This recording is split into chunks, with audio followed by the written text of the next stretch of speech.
orang yang kurang lebih sama kan, Pak Jimli, Yusril dengan Pak Mahfud.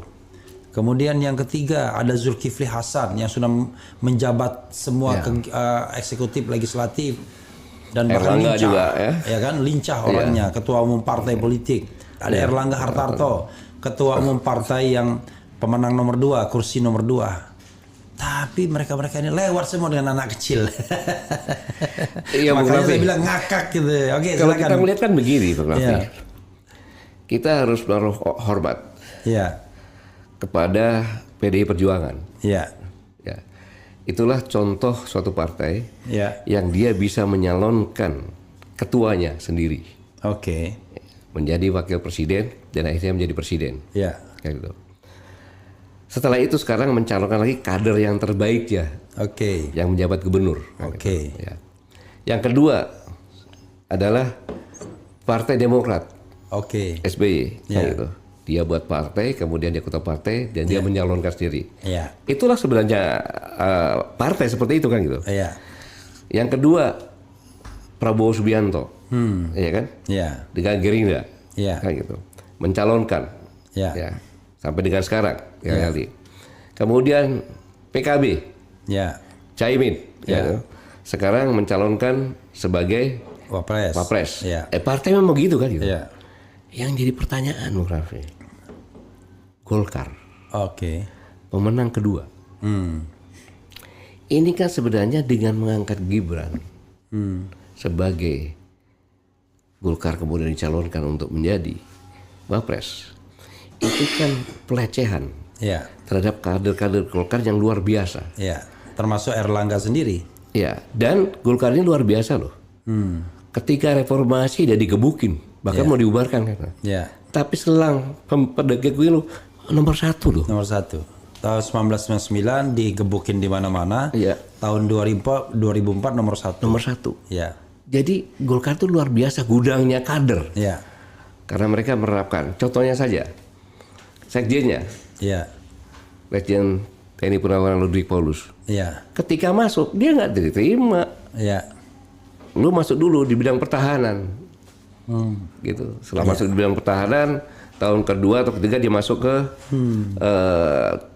PLH Ketua Golkar Lampung, baru jadi sekjen, kan gitu.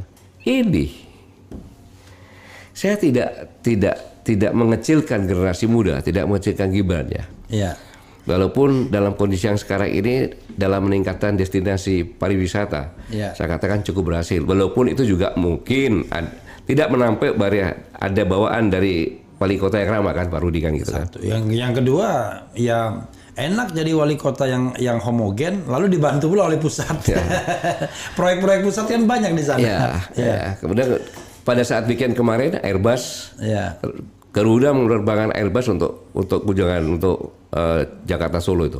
Itu kebetulan saya di sana saya ambil ada keberhasilan itu. Tapi kan dalam sektor seperti itu kan itu. Sedangkan Ya siapapun bisa Pak kalau jadi wali kota, tapi kemudian bapaknya presiden, ya kan orang takut semua.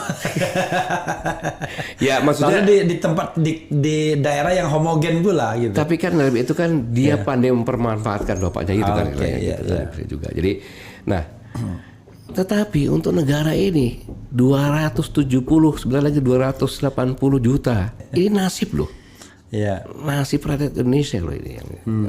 Itu yang menjadi kekhawatiran kita semuanya gitu. Kan pengamat politik pun menyampaikan kan bahwa Gibran dengan bergabung Prabowo dia tidak meningkatkan tapi tidak menurunkan. Iya. Dia katakan baiknya karena apa? Tidak meningkatkan elektabilitas Prabowo, tidak menurunkan elektabilitas Prabowo. Iya. Nah sekarang dengan kondisi yang sekarang pasti kan menurunkan. Iya. Kayak gitu. Nah 2 hari ini hari yang sangat menentukan. Iya. Iya kan?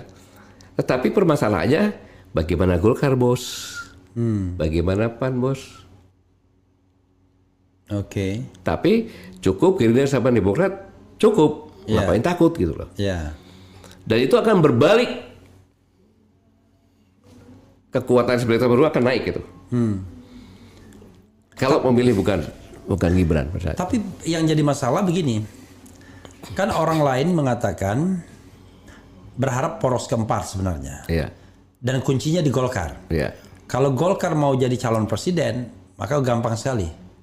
Yaitu dia cukup pergi dan bawa satu partai, entah itu Demokrat, entah itu PAN. Pasti Demokrat mau, PAN mau. Demokrat berarti AHY, kemudian PAN pasti mau kan, dengan Erick Thohirnya. Jadi dapat. Cuma mereka kan sudah diancam dari awal semuanya itu, ya kan? Ya Erick Thohir, ya Zulkifli Hasan, ya ini yang nggak terancam cuma SBY sama AHY, tapi nggak bisa sendirian dia. Gitu. Bung Raffi, ya, yang jadi pertanyaan, Saudara Erlangga Hartarto itu apa jasanya dalam pembentukan Golkar? Iya. Ada nggak jasanya? Bapaknya mungkin ada sedikit. Saya tanya Pak Hartarto kan itu. Iya. Ada nggak sampai membesarkan Golkar? Ya dia kebetulan dibesarkan oleh Presiden Jokowi.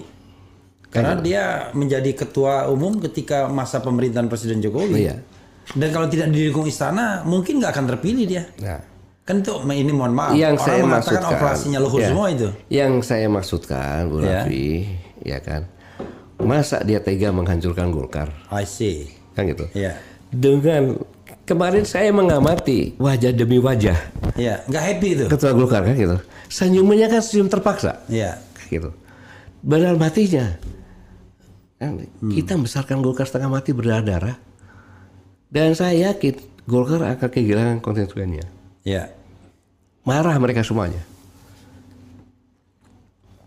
Kan kasihan kader-kader yang setengah mati berkampanye untuk jadi DPR, pendukungnya kabur semuanya. Ya. Gitu. Dan harusnya apapun yang terjadi harusnya gunakan sistem partai yang sebenarnya. Bukan cara seperti itu.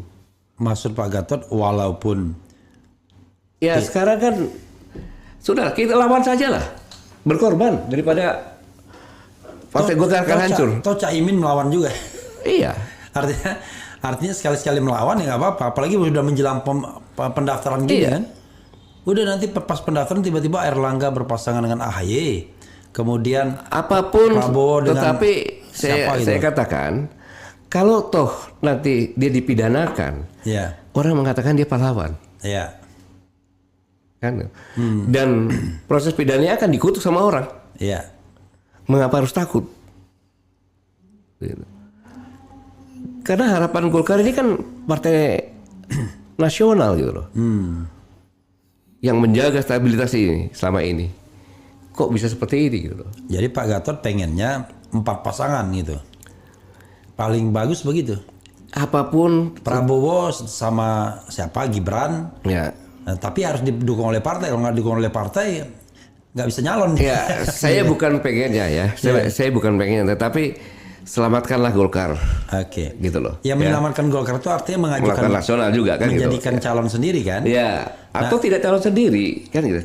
Tapi calon yang berkompeten gitu loh. Iya. Gitu loh. Kan dia banyak kader-kadernya juga. Tapi sebentar, kok saya jadi pengamat politik di bagian kita? Ya enggak. Kan memang menjadi pengamat politik ke sini kan. Kan kita tidak bicara tentang hankam, kita bicara tentang politik gimana. Nah, dan bisa juga saya bilang Bapak tim sukses kan. Tim sukses juga enggak. Jadi ya pengamat politik memang.